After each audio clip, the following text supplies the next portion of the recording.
2020년 11월 10일 화요일 데살로니가 후서 1장 1절로 12절 말씀.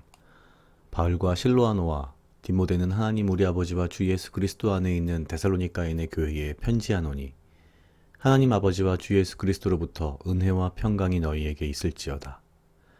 형제들아, 우리가 너희를 위하여 항상 하나님께 감사할지니 이것이 당연함은 너희 믿음이 더욱 자라고 너희가 다 각기 서로 사랑함이 풍성함이며 그리고 너희의 참는 모든 핍박과 환난 중에서 너희 인내와 믿음을 인하여 하나님의 여러 교회에서 우리가 친히 자랑함이라.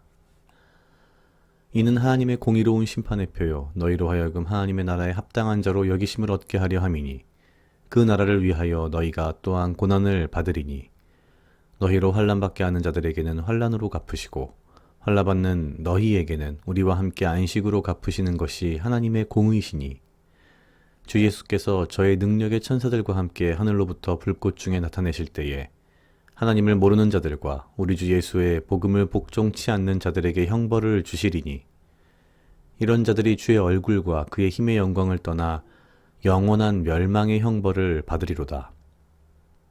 그날에 강림하사 그의 성도들에게서 영광을 얻으시고 모든 믿는 자에게서 기히 여김을 얻으시리라. 우리의 증거가 너희에게 믿어졌음이라. 이러므로 우리도 항상 너희를 위하여 기도함은 우리 하나님이 너희를 그 부르심에 합당한 자로 여기시고 모든 선을 기뻐함과 믿음의 역사를 능력으로 이루게 하시고 우리 하나님과 주 예수의 그리스도의 은혜대로 우리 주 예수의 이름이 너희 가운데서 영광을 얻으시고 너희도 그 안에서 영광을 얻게 하려 함이니라. 아멘. 오늘은 데살로니가 후서 1장 1절로 12절까지 말씀으로 데살로니가 후서의 첫 번째 장입니다. 데살로니가 후서는 사실상 한 3장 정도로 이루어진 굉장히 짧은 말씀이고요. 사도 바울이 데살로니가에 보낸 서신, 편지의 두 번째 편지라고 보시면 될 것 같습니다. 아마도 첫 번째 편지를 보내고 난 후에 곧장 아마도 이 데살로니가 교회에 대한 상황을 알게 되어서 또 다른 편지를 그 직후에 보낸 것이 아닌가라고 보고 있습니다.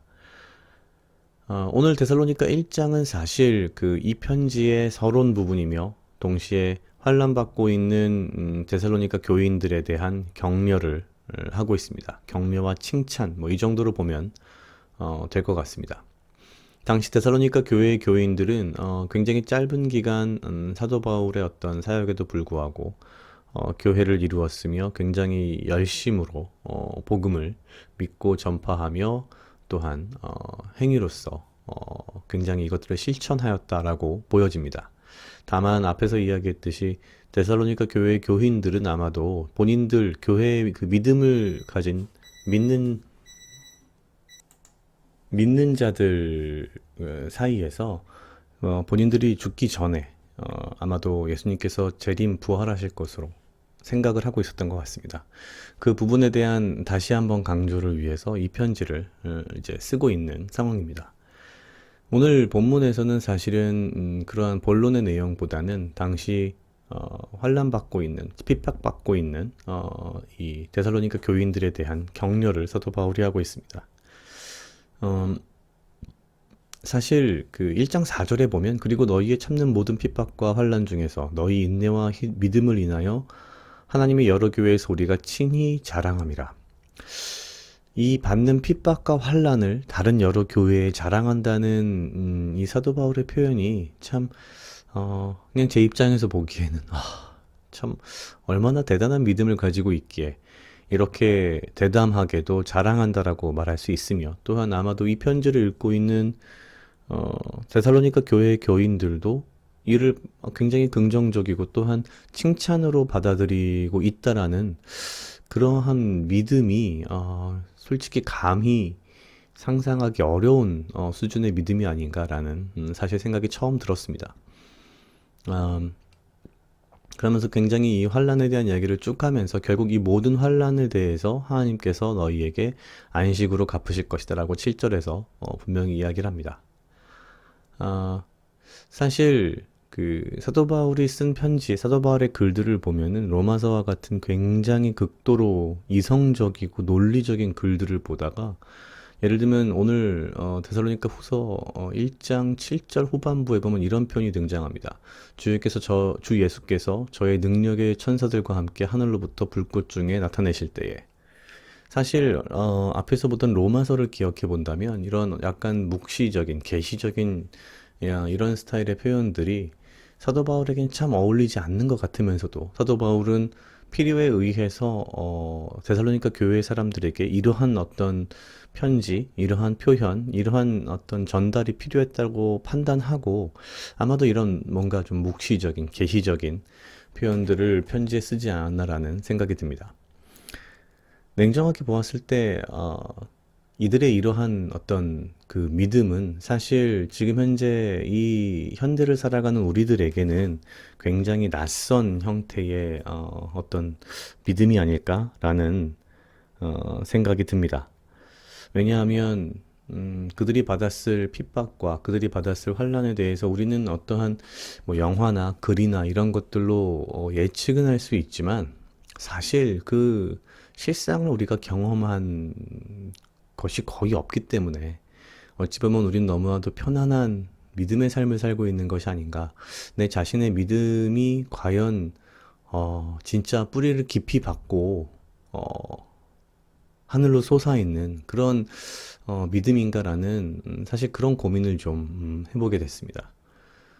믿음과 환란, 그리고 믿음과 핍박 사이에서 이 핍박과 환란을 자랑으로 여길 수 있는 믿음, 그러한 믿음이 과연 지금 이 순간 이 현대의 삶을 살아가는 나에게도 과연 있을까?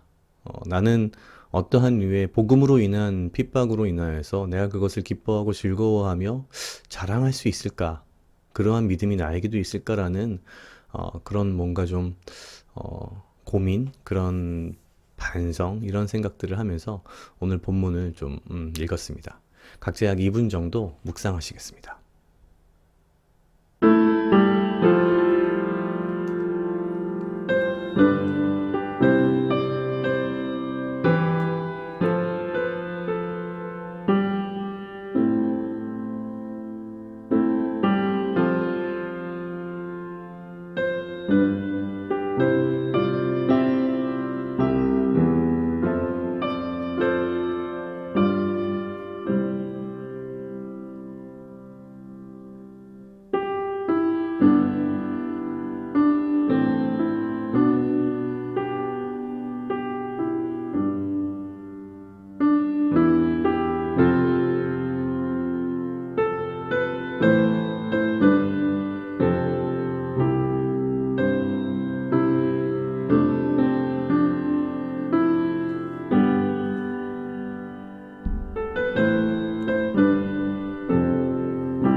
다 같이 기도하시겠습니다. 하나님 아버지 감사합니다. 주여 이 하루도 나와 동행하여 주시옵소서.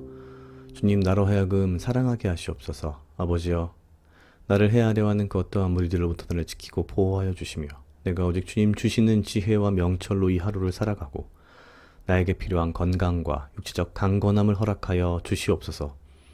주님, 내가 살아가면서 주님을 믿는다고 하지만 나의 믿음이 정녕 깊이 땅속 끝까지 뿌리 박고 주님을 향하여 있는지 나 자신을 돌아보게 하시며, 데살로니가 교회의 교인들처럼 핍박과 환난을 기뻐하며 자랑할 수 있는 굳건한 믿음을 나에게도 허락하여 주시옵소서. 감사합니다. 이 모든 말씀 예수님 이름으로 기도드렸습니다. 아멘.